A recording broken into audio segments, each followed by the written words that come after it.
So there's one thing I've noticed very clearly, and that is I am absolutely loving this new hero in PvP and things like campaign, elite campaign, things like this. As far as pure boss damage goes, it does seem like even heroes like potentially Rickert are better. It's why I've gone in so much on this anniversary carnival, getting as many chips as possible. Now you might say going for this one to get the guaranteed onpu is probably the better deal, but in reality I just want to see if we can hit any more copies of this hero, because we're going to try to max him out at the end of this week. Now if we can hit one more here, that would be awesome, but we did not, which is sad. However, what we do need to do is we need to buy some hero copies. And now we have 710 chips, meaning this, oh, I forgot you can actually do that now. Meaning doing this right here is a lot easier. So we still are going to be sitting on what? A bunch of chips left over, right? Yeah, 230 chips left over. We have 4 of his copies. We also have, oh yeah, I forgot you get 4 of these things. Yeah, those are pretty much garbage. We got 4 of those, and we have 4 gene hybrids. So what we're gonna do is go into our evolve, and we're going to get him leveled up. And I think we have, I mean, maybe, did I buy one too few? I think I needed to buy one more, right? No, I bought one too many. Whoops. Well, it saves us a gene hybrid, I guess. Either way, we are going to max this hero out. The only downside here currently is the fact that, of course, we don't have him quite skilled up here completely.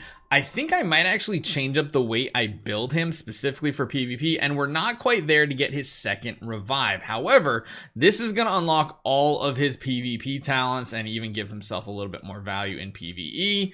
But this right here is because of one main reason, and that is the fact that Hell Arena, his team is actually working out really well. Now, the one thing I want to say, though, that I was talking about is, where is it? Is it this attack here? Yeah, so when he teleports to the target, he does have a chance to stun them. It is based on his accuracy, and it doesn't seem like there is a cap. But honestly, we don't really have much accuracy. We got a total of 78. It's not amazing. His damage is decent. Like, we have a decent crit rate and crit damage combination. But until we can get this second exclusive, it feels kind of bad. And of course, we don't have any upgraded gear on him just yet either. You know what? Actually, I just thought of something. Rickert, hold on. Wait a minute. Rickert actually has a helmet that I think I want. I just realized that's actually a thing. Okay, because we're actually going to start using this hero more than like any other one, honestly. Let's just swap out anything else. I mean, attack one on Rickert would be the best, like attack with attack. Yeah, let's replace that. Let's actually check gloves as well. Those are some pretty sweet gloves, to be honest. If we can find, I wish we had like a attack and crit damage. It says to have damage reduction. I think we'll just replace here. We're gonna swap these 2 pieces over to the other hero, because honestly I feel like they're gonna have a better impact on PvP. So let me do a little swapping around here. I really like the Marauder set on him just because Marauder set's really good. We'll eventually get it upgraded so he has the full 4-piece as well, where he gets more crit damage. But actually running the accuracy helmet, turns out I kind of like that. So what we have to do now is give him more crit damage. So we need to go to the Overlord set here, or Overload, and see what the best upgrade would be. Looks like it would probably be this chest piece here. So we swap that out. We continue to keep both the 4-piece and the 2-piece. And yeah, I kind of like how that works out, because now we have a decent chunk of additional accuracy, which, hey, it might help out. Oh wait, that's the big downside. We lose a lot of crit rate by going to these attack gloves, but we do get a ton of extra attack and stats because these are tempered. I think we're gonna stick with it as is. I want to show you guys why, because one thing I've started to do in Arena, in Hell Arena mainly, we just had the new season come up. The new season is really, really strong this time. If you guys don't know what it is, I think it pops up. No, I guess it's just over here. So it says, in the current season, 2 seconds after the start of Hell Arena battle, clears the energy and rage of all units on the battlefield. When a hero on the battlefield teleports or charges, they recover 100 energy or rage. This effect can be triggered for the same hero up to 6 times per battle. This means assassins are extremely strong this time, and I'll show you guys some of our battles here that we've done offensively.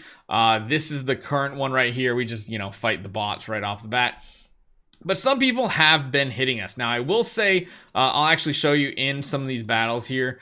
Our weakness is, of course, going to be our summoner team. I've recently changed that up to a different squad. Trying something different, maybe like an energy type team might be a little bit less weak. I don't know why my summoners always perform so poorly, but you'll notice what we have here is 2 different assassin teams now. One of them paired with Fiona that has annihilation and, of course, the cloak that gives them damage reduction. So this is a very tanky combination of heroes, because these aren't heroes that kind of revive. The big damage dealers, of course, Motoko and Helen. Helen does a lot of damage in this game mode, guys. They do a ton of AoE together. And then we put like the revive team and Rickert, who has a lot of immunity, down on the second team that has additional crit damage and kind of energy feeding. And it's been working out pretty well. I'm going to show you guys some of these battles here as well. Just seeing what they look like here. So you'll notice our hunter team, it basically never loses. And we still have a really good power level on both of these teams. So even if we're going up against like a tank team here, remember, we are the red health bars on this one here. We're still doing a good job, even though they throw the pandemonium into the back row. We still kind of have enough survivability on this team, especially adding what is it, Ares, right? His name's Ares. We have good survivability, so it's really hard for the enemy team to break through all the shields we have, and that's mainly because we don't have as much burst damage without Caraxia and the new hero. But what it does give us is a ton of survivability, and as you guys can see, we can't show you the damage here because we are on defense. But you'll notice like the teams just start to melt, and I'll show you guys the recap of the battle right here. You can see Helen is like one of the best assassin PvP heroes for Hell Arena. She's still solid in PvP overall, but she makes for a really good second hero. And then we have the other lineup, very much a glass cannon revive oriented team. Very offensive, mainly just built to get as many actives off as fast as possible. Because we are teleporting and everything, we can get our actives, or sorry, our ultimates off much quicker. And if they do die, 2 of the heroes have a chance to revive, while Rickert will just come back as a ghost and continue attacking. Same with Caraxia, just everybody attacks as a ghost while they're waiting to revive, essentially.